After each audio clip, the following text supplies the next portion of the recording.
2024. Dan di segmen ketiga ini kami akan kembali dengan pendalaman visi, misi dan juga program kerja dari para calon wakil presiden kita dengan memberikan pertanyaan yang telah dibuat oleh para panelis. Dan kami ingatkan kembali kepada seluruh hadirin untuk mematuhi tata tertib yang telah menjadi komitmen kita bersama. Kini kami undang ketiga calon wakil presiden untuk menuju ke podium. Silakan Bapak-bapak.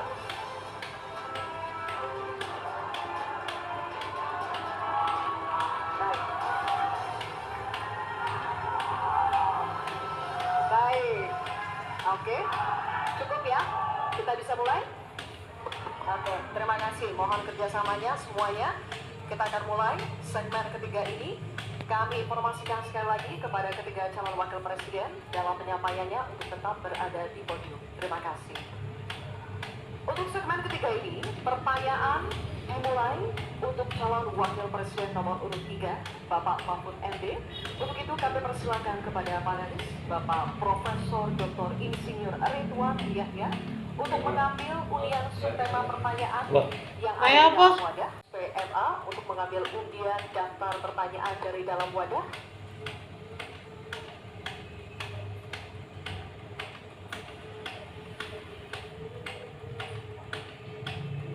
Diperlihatkan kepada hadirin dan kami. Oke, undian daftar pertanyaan huruf A, subtema masyarakat adat. Baik, kami akan buka amplop pertanyaan yang masih disegel ya, Bapak Ibu. Kami ingatkan sekali lagi kepada calon wakil presiden untuk menyimak dengan seksama karena pertanyaan hanya akan kami bacakan satu kali. Pertanyaan untuk calon wakil presiden nomor urut 3, Bapak Mahfud MD. Kebijakan agraria dan sumber daya alam seri tanpa persetujuan masyarakat adat. Akibatnya, sejak 2014 terjadi perampasan 8,5 juta hektar wilayah adat, mengakibatkan 678 kasus kriminalisasi dan pemiskinan perempuan adat. Pertanyaannya, bagaimana strategi paslon untuk memulihkan hak-hak masyarakat adat? Waktu menjawab 2 menit dimulai saat Bapak berbicara. Silakan. Terima kasih, moderator. Saya ingin memulai masalah ini dengan pengalaman bahwa saat ini di tahun 2024 ini berdasar rekapitulasi yang dibuat oleh Kemenko Polhukam dari 10.000 aduan itu 2.587 adalah kasus tanah adat. Jadi ini memang masalah besar di negeri ini. Ada orang yang mengatakan, aturannya kan sudah ada, tinggal laksanakan, enggak semudah itu. Justru ini aparatnya yang tidak mau melaksanakan aturan. Pahamnya banyak sekali. Itu 4 hari yang lalu ketika kami ketemu di KPK, saya ulangi. KPK mengatakan itu banyak tuh penguasaan tanah, tak izin tambang, sudah dicabut nih. Saya di pengalaman saya juga, ada sudah dicabut oleh Mahkamah Agung, tidak dilaksanakan sampai 1,5 tahun. IUP tadi yang dikatakan oleh Mas Gibran. Ada perintah dari Mahkamah Agung itu IUP yang di sana dicabut, ini vonis sudah inkrah. 1,5 tahun tidak jalan. Ketika kita ngirim orang ke sana, petugasnya tiba-tiba dipindah. Yang baru ditanya, kami tidak tahu. Padahal isu-isu terjadi eksploitasi terhadap tambang-tambang nikel kita misalnya. Nah, oleh sebab itu, kalau ditanyakan apa yang harus kita lakukan, strateginya adalah penertiban birokrasi pemerintah dan aparat penegak hukum. Karena kalau jawabannya laksanakan aturan itu normatif. Jadi kalau aparat penegak hukum itu hanya orang paling atas yang bisa memerintahkan siapa pimpinan penegak hukum itu. Sekian. Baik, terima kasih Bapak Mahfud MD. Cukup, dan selanjutnya kami persilakan untuk calon wakil presiden nomor urut 1, Bapak Muhaimin Iskandar, untuk menanggapi. Waktunya 1 menit, Pak, dimulai saat berbicara. Silakan. Ya, terima kasih. Saya tambahkan Pak Mahfud, salah satu upaya kita agar tidak terjadi konflik antara proyek pembangunan nasional, terutama PSN, dengan masyarakat adat. Kita harus betul-betul punya prinsip tidak ada satupun yang ditinggalkan dalam mengambil keputusan. Libatkan itu masyarakat adat. Menghormati masyarakat adat bukan memakai pakaian adat setahun sekali 17 Agustus, bukan. Menghormati masyarakat adat adalah memberikan ruang hak wilayah mereka, hak budaya mereka, hak spiritual mereka, hak dan kewenangan mereka menentukan cara membangun. Dengan cara penghormatan itu saya kira Pak Mahfud, apa yang saya sampaikan tadi bisa berjalan dengan lancar, problem-problem bisa diatasi dengan baik. Karena itu dalam catatan saya telah saya catat supaya tidak salah, karena ini bagian dari agar kita tidak salah jalan dalam melaksanakan pembangunan kita. Baik, Pak Muhammad, terima kasih. Dan selanjutnya, tenang ya, kami akan persilakan calon wakil presiden nomor urut 2, Bapak Gibran Raka Buming Raka untuk menanggapi. Waktunya sama 1 menit dimulai saat berbicara. Silakan. Baik, terima kasih Prof. Mahfud. Sebagai seorang ahli hukum, Prof. Mahfud pasti paham bahwa RUU Masyarakat Hukum Adat ini masih kita usahakan untuk didorong. Sekarang juga sudah ada Perpres 28 tahun 2023. Ini sudah ada 1,5 juta hektar hutan adat yang sudah diambil. Memang kuncinya ke depan adalah kita harus perbanyak dialog dengan para tokoh adat, kepala-kepala adat, tokoh masyarakat setempat. Jadi jangan sampai ketika ada pembangunan yang masif ataupun ada PSN, jangan sampai masyarakat adat ini tersingkirkan. Justru harus dirangkul dan diberikan manfaat yang sebesar-besarnya, terutama untuk masyarakat lokal, pengusaha lokal, UMKM lokal, dan termasuk masyarakat adat setempat. Terima kasih. Baik, masih ada waktunya, Pak Gibran? Cukup? Oke, baik, terima kasih. Nanti ada waktunya Bapak Ibu, kita lanjut dulu ya. Kita lanjut dulu, Bapak-Bapak. Cukup ya? Terima kasih ya, kita lanjut dulu. Kita akan kembali dulu ke Pak Mahfud MD, calon wakil presiden nomor urut 3 untuk merespon tanggapan dari calon wakil presiden nomor urut 1 dan 2 yang telah dikemukakan. Waktunya 1 menit, Pak. 1 menit. Ya, Pak Muhammad, di meja saya itu ada pamflet. Tulisannya no one left behind. Jangan ada satupun yang tertinggal. Dan itu yang saya lakukan. Kalau Bapak tadi katakan jangan ada yang tertinggal dong. Semua dilibat. Itu yang tadi saya putuskan ketika saya membatalkan 14 pasal Undang-Undang Wilayah Pesisir, justru karena di situ masyarakat adat tidak pernah dilibatkan. Sehingga mereka coba. Sekarang ini masyarakat adat yang ada di hutan-hutan di Kalimantan Timur itu 20.000 orang tidak bisa memilih karena tidak punya KTP. Kenapa tidak punya KTP? Karena katanya dia menghuni hutan negara. Kalau hutan negara tidak boleh ada penduduk di situ, padahal dia puluhan tahun di situ. Nah, tentang RUU hukum masyarakat hukum adat akan sudah masuk di dalam program kami, divisi kami. Memang itu sesudah sejak 2014 tidak jalan, akan kita jalankan. Terima kasih. Baik, Pak Mahfud, terima kasih. Oke, cukup. Selanjutnya kita beralih ke pertanyaan untuk calon wakil presiden nomor urut 1, Bapak Muhaimin Iskandar. Untuk itu kami persilakan kepada panelis Bapak Profesor Sudarto PhD PhD untuk mengambil ujian subtema pertanyaan dari dalam wadah.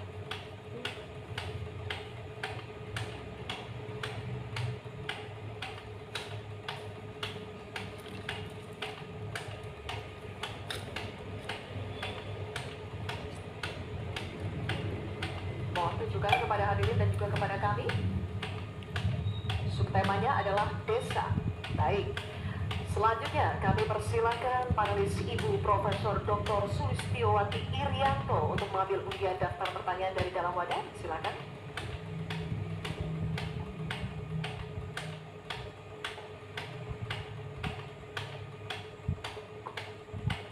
Mohon ditunjukkan ke hadirin dan kepada kami.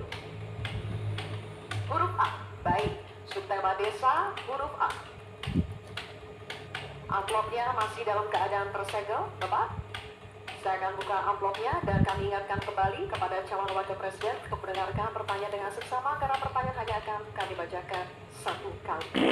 Pertanyaan untuk calon wakil presiden nomor urut 1 Bapak Muhammad Iskandar.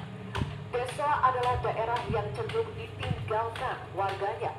Dampaknya desa makin kehilangan sumber daya manusia potensialnya. Pertanyaannya, bagaimana kebijakan dan strategi paslon agar warga desa lebih berminat untuk tinggal dan membangun desanya? Bapak Muhaimin, waktu Anda menjawab 2 menit dimulai saat Anda berbicara. Silakan.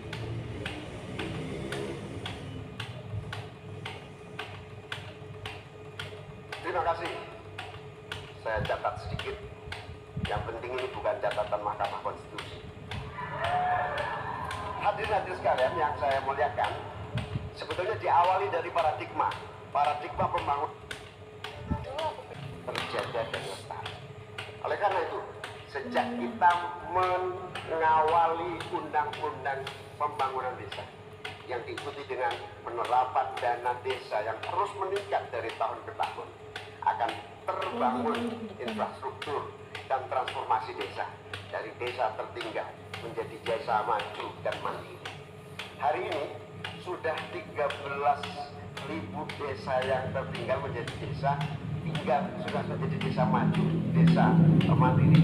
Sekarang tinggal 4.000 saja. Ini bukti bahwa infrastruktur kita berjalan baik, dana desa terlaksana dengan baik, sehingga masyarakat desa semakin merasa.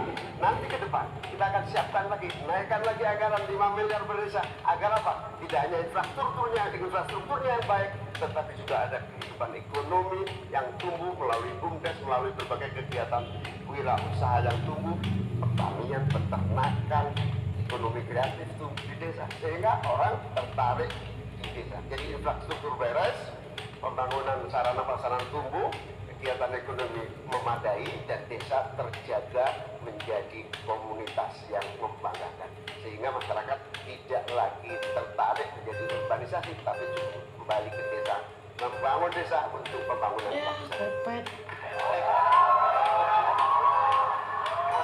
Terima kasih. Nanti ada waktunya. Bapak Ibu, kita lanjutkan. Bapak Ibu, tenang ya. Kini kami akan persilakan calon wakil presiden nomor urut 2 Bapak Gibran Rakabuming Raka untuk menanggapi. 1 menit Bapak dimulai saat berbicara. Silakan. Nah, itu dong Gus, jangan terlalu tegang kayak waktu debat cawapres pertama kemarin. Intinya di sini adalah bagaimana kita bisa menumbuhkan rasa sense of belonging dari masyarakat desa. Saya pernah ke Mojokerto, di situ ada desa wisata nomor 1 se-Indonesia. Kemarin dapat penghargaan dari Pak Sandiaga Uno. Intinya adalah ini adalah desa wisata dibangun dengan crowdfunding. Jadi masyarakat desa punya saham di destinasi wisata tadi. Jadi ini salah satu contoh yang baik cara bagaimana agar masyarakat desa tidak meninggalkan desa atau mencari pekerjaan di kota. Kita bangun sense of belonging, kita ingin program-program yang sudah dijalankan di Mojokerto ini juga bisa dijalankan di desa-desa yang lain. Terima kasih. Baik, waktunya masih cukup, Pak Gibran. Nanti ada waktunya. Bapak Ibu, cukup? Pak, Bapak, nanti ada waktunya. Kita lanjutkan ya. Terima kasih. Tenang ya, kita lanjutkan ya. Kita akan persilakan sekarang calon wakil presiden nomor urut 3 Bapak Mahfud MD untuk menanggapi. Waktunya 1 menit. Pak Mahfud dimulai saat berbicara. Silakan. Bapak Cawapres Bapak Muhammad Iskandar, calon presiden kami Bapak Ganjar Pranowo punya catatan menarik tentang apa yang dilakukan untuk mengatasi hal yang tadi ditanyakan. Pertama, ada program 1000 embung, ada program desa mandiri, mandiri energi dan mandiri pangan, kemudian pembangunan irigasi.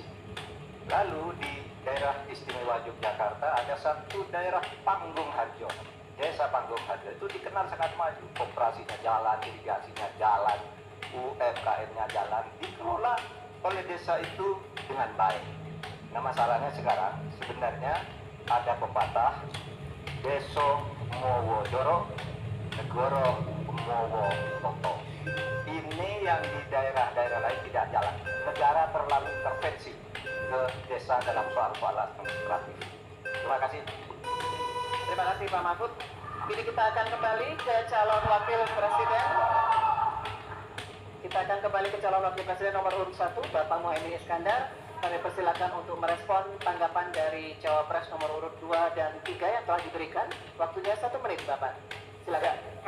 Apa yang disampaikan Pak Gibran lebih dari upaya kita untuk menggerakkan ekonomi daerah sehingga tumbuhlah daya tarik. Yang lebih penting dari itu adalah desa ini harus terus diberi fasilitas untuk maju. Oleh karena itu, keinginan saya menambah anggaran desa minimal 5 miliar. Desa Itu sopo? betul-betul Sopo kok sing ngomong? untuk Muhaimin Iskandar. 1 miliar ya. begitu juga yang disampaikan Pak Mahfud tadi, bahwa kearifan masyarakat desa ini harus terus dijaga. Aku bilang apa? Seluruh tata kelola yang tumbuh dari kultur yang kuat ini harus dijaga betul, menjadi bahkan menjadi kekuatan daya tarik wisata, bisa menjadi juga ekonomi kreatif yang kita pasarkan ke berbagai daerah. Tiap desa, maka sekarang tumbuh desa wisata di mana-mana, tumbuh ekonomi kreatif yang muncul dari desa. Baik, Bapak Muhaimin, waktu Anda habis. Terima kasih. Oke, bener kok gitu. Tak kira. Oke. Selanjutnya kita beralih ke pertanyaan untuk calon wakil presiden nomor urut 2, Bapak Gibran Raka Buming Raka. Untuk itu kami persilakan kepada panelis Bapak Insinyur Tubagus Furkon Sofhani, MA PhD, untuk mengambil undian subtema pertanyaan dari dalam wadah. Ini.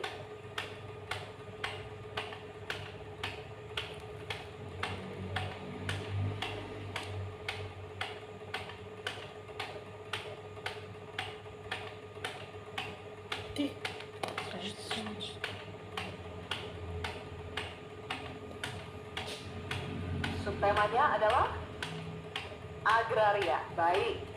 Terima kasih. Selanjutnya kami persilakan panelis Bapak Dr. Ari Sujito untuk mengambil undian daftar pertanyaan dari dalam wadah, Bapak.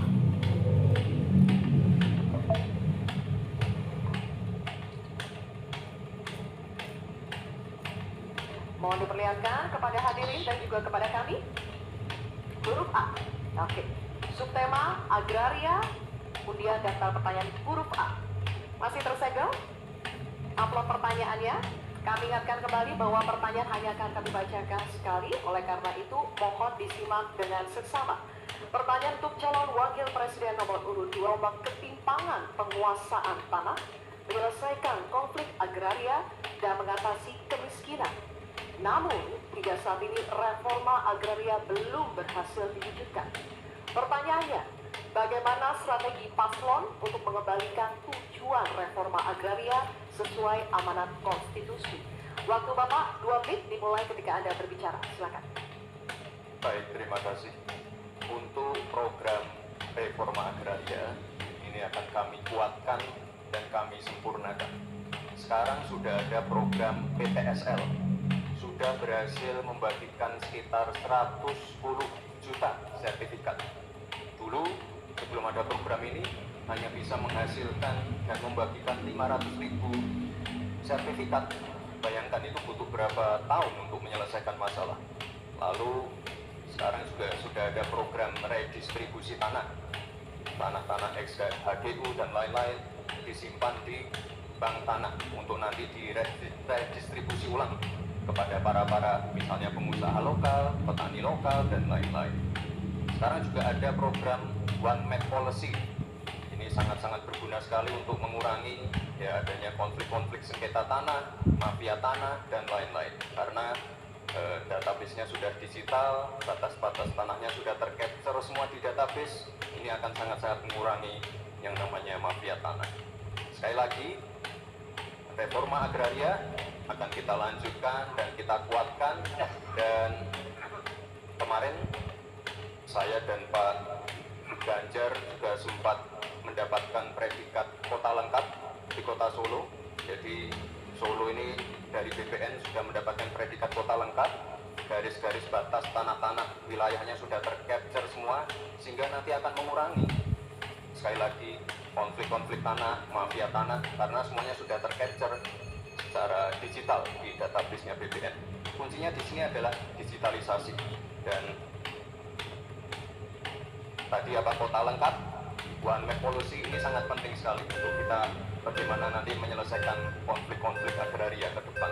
Terima kasih. Terima kasih Pak Gibran. Oke, ditahan dulu, nanti akan ada waktu. Nanti ada waktunya. Bapak Ibu, Silakan calon wakil presiden nomor urut 3, Bapak Mahfud MD, untuk menanggapi Bapak. Waktunya 1 menit dimulai dari saat berbicara. Terima kasih moderator. Jadi kalau melihat ketimpangan penguasaan tanah itu memang coba lihat bisnis sawit itu 39 hektar. Sementara hanya segelintir orang bisnis sawit. Sementara para petani kita sebanyak 17 juta orang itu kalau dirata-ratakan itu hanya menguasai setengah hektar. Itulah sebabnya dulu ada reforma agraria yang ditugaskan kepada presiden untuk segera dilakukan reforma. Reforma agraria itu ada 2. Ada 3. 1 legalisasi, yang kedua redistribusi, lalu yang ketiga pengembalian klaim-klaim hak atas tanah. Nah ini yang sekarang belum satu pun ada sertifikat untuk redistribusi. Yang ada itu baru legalisasi, yaitu orang sudah punya lalu diberi sertifikatnya. Yang lain belum dapat redistribusinya. Terima kasih. Baik, waktunya habis Pak Mahfud. Kini kami akan lanjutkan untuk calon wakil presiden nomor urut 1, Bapak Muhaimin Iskandar, memberikan tanggapan. Waktunya 1 menit dimulai saat berbicara. Silakan. Pak Gibran harus tahu persis ya bahwa redistribusi lahan ini bukan tidak sama dengan sertifikasi. Pemerintah sebetulnya sudah memiliki Perpres 86 tahun 2018 yang menentukan lokasi prioritas reformasi agraria.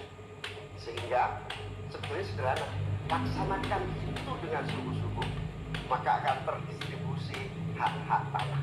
Kalau tadi ada pernyataan soal konstitusi, prinsip dasar distribusi tanah itu memang melekat dalam konstitusi kita, bahwa seluruh kekayaan negara ini punya negara, dan tugas adanya pemerintah itu adalah membagi aset tanah ini dalam reforma agraria, sehingga sertifikat yang menjadi agenda itu sama sekali tidak masuk dalam redistribusi aset lahan.